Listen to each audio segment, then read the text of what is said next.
So ito na nga ang balita mga kababayan. Ako po mga kapatid. Senator Ronald Bato de la Rosa mga kababayan. Nako, kabadong-kabado na at tamang hinala na ngayon mga kapatid.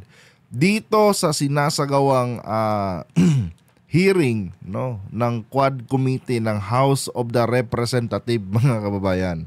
Kasi nga mga kapatid, recently lang lumabas yung kanyang pangalan mga kababayan sa dila ng isang resource person ng Quad Committee nitong nakaraang hearing, na tila baga mga kababayan, involved siya sa nangyaring human rights violation mga kapatid noong kapanahunan ni former President Duterte bilang PNP chief, di ba?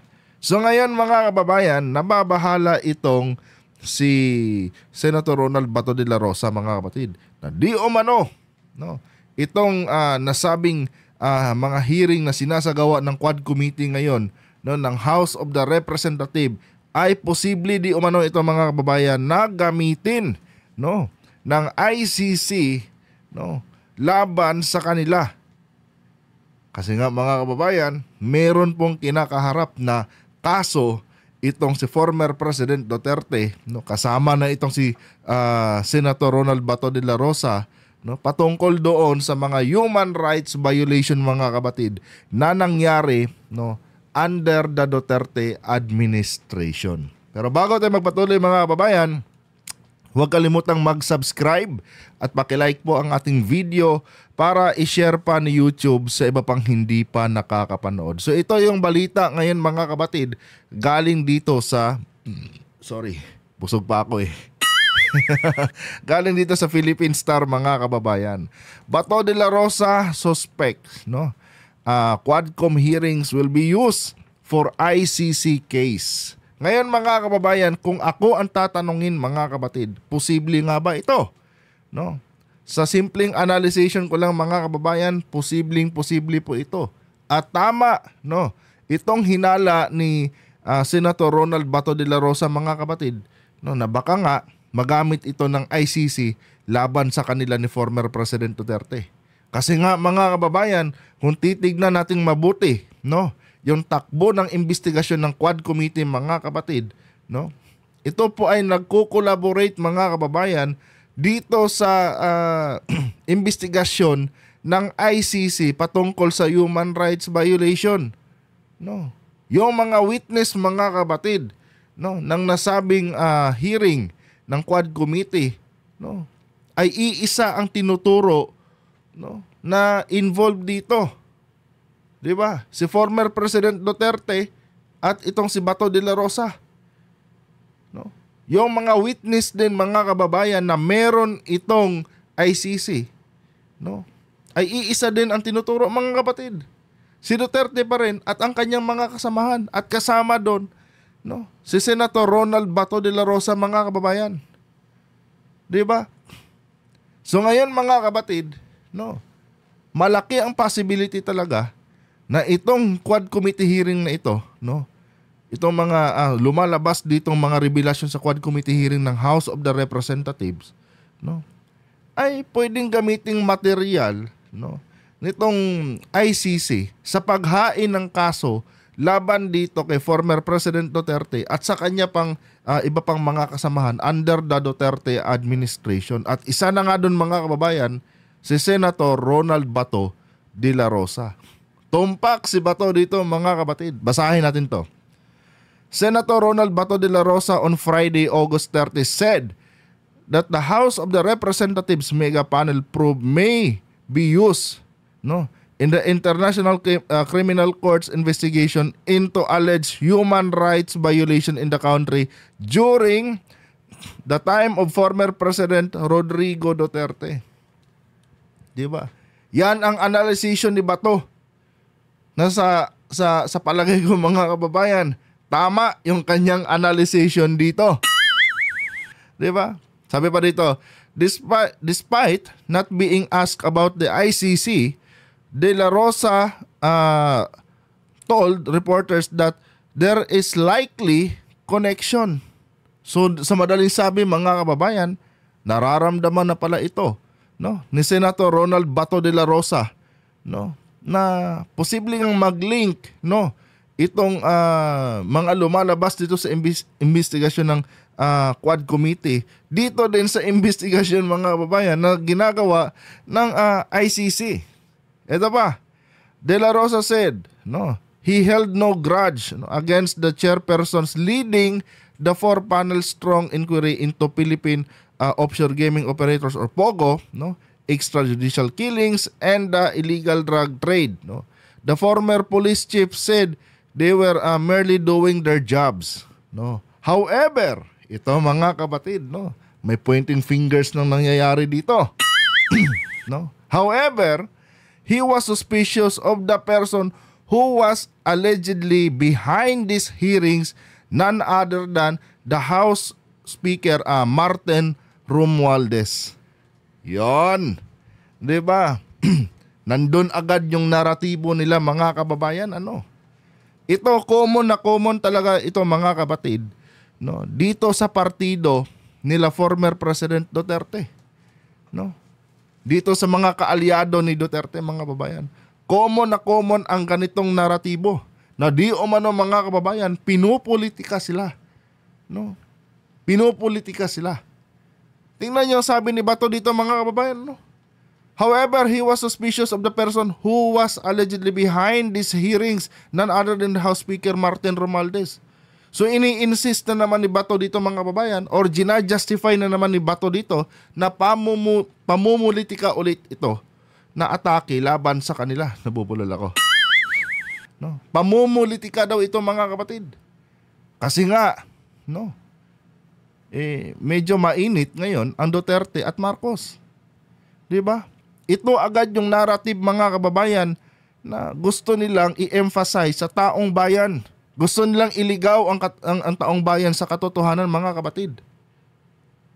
Pwede naman sana, no, na iset aside yung political rivalry nila, kung tutuusin, at mag-focus doon sa issue, no. Imbis na i-address ni Bato de la Rosa, mga kababayan, yung mga binabatong issue laban sa kanya, no.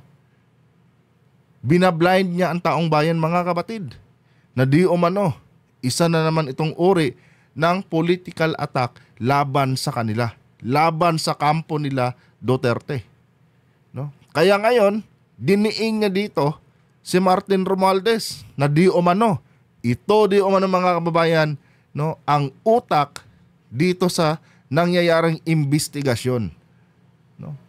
Ayaw niyang tanggapin, mga kababayan, no, or ayaw niyang sabihin sa taong bayan, no, na ito po ay konektado talaga, no. Itong ginagawang hearing talaga ng House of the Representative, mga kapatid, ito talaga ay konektado tungkol sa totoong nangyari noong nakaraang Duterte administration. Ayaw niyang aminin yan, mga kababayan. Sa halip, no, ginamit na naman niya yung kanilang favorite na narrative. At ano yun? Pamumulitika. Kaya may pointing fingers dito na nangyayari, mga kababayan, sa statement ni Senator Ronald Bato de la Rosa. Oh, 'di ba? Ganon sila, mga kapatid, no? Pero pag matalino kang tao, mga kababayan, ano, wag mong tingnan yung political color nila, no? Tignan mo yung issue. 'Di ba? Bakit ayaw nilang umattend ng hearing? Anong dahilan, mga kapatid? 'Di ba? Anong rason bakit ayaw umattend ng hearing? Kung totoong malinis yung kanilang pagkatao, mga kababayan, dapat taas noo silang pupunta dyan sa hearing ng Quad Committee at i-justify, no, yung kanilang mga sarili. Pero bakit hindi nila ginagawa yan, mga kapatid? Dahil sila mismo, mga kababayan, naniniwalang may mali talagang nangyari, no, noong kapanahunan ni former President Duterte. Oh, ganun lang kasimple intindihin yan, mga kababayan, no. And para matakasan nila yan, mga kapatid, no, yung mga aligasyon na yan, no, dito sila sa naratibo nila. Ano 'yon? Pamumulitika. Oh. 'Di ba? Kahit sino namang tao, mga kababayan, ano? Kahit sinong tao, no? Pag alam mong inosente ka sa binabato sa iyong aligasyon, no? Taas noo mong haharapin 'yan, no? Pero bakit sila hindi nila ginagawa 'yan? Dahil meron talagang totoong nangyaring mali, no, noong kapanahunan ni former President Duterte. Oh, ganun lang kasimple 'yan. And ito guys, no, magiging maganda sana, no, yung laban kung nagpapakita sana sila doon. 'Di ba? Hindi tulad ngayon, mga kapatid, no, na sa ayaw at sa gusto nila, mga kababayan, magiging one-sided talaga ang judgment ng taong bayan. E paano iisang side lang ang naririnig natin? No, kanino 'yon? Doon sa mga resource person. 'Di ba? Eh syempre doon tayo magbabase ng ating opinion. Sila yung nagsasalita eh. No? Bakit natin papakinggan itong mga taong hindi naman uma-attend ng hearing? 'Di ba? Dapat i-justify nila yung mga sarili nila, mga kapatid, na inosente sila doon sa mga aligasyon, no, na binabato nitong mga resource person ng Quad Committee. 'Di ba? Kaya nga binigyan sila ng imbitasyon eh, na oy, umattend naman kayo. 'Di ba? Umattend naman kayo ng hearing, no. Prove yourself, no, na mali ito. Mali itong binabato sa inyo. I-justify nyo, no.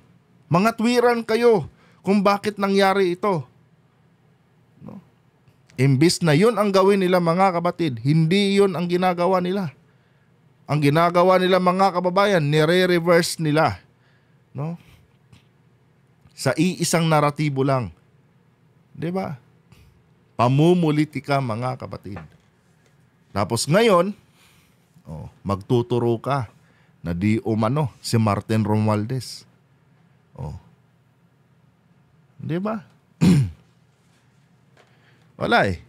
Ganun talaga, mga kababayan. No. Ang taong guilty, no, lahat gagawin 'yan. 'Di ba? Lahat gagawin 'yan. Lahat ng denials, mga kapatid, sasabihin 'yan. Oh. Pero kung totoong inosente ka, ika nga nila, no, pag gusto, may paraan. Pero pag ayaw, maraming dahilan. Oh. Kung totoong inosente ka, regardless kung ano yung boundaries diyan ng inyong position sa Senado, kasi nga sabi niya, no, that is an insult daw, no, pag a-attend siya ng hearing sa House of the Representatives, no, kasi nga senador siya, 'di ba?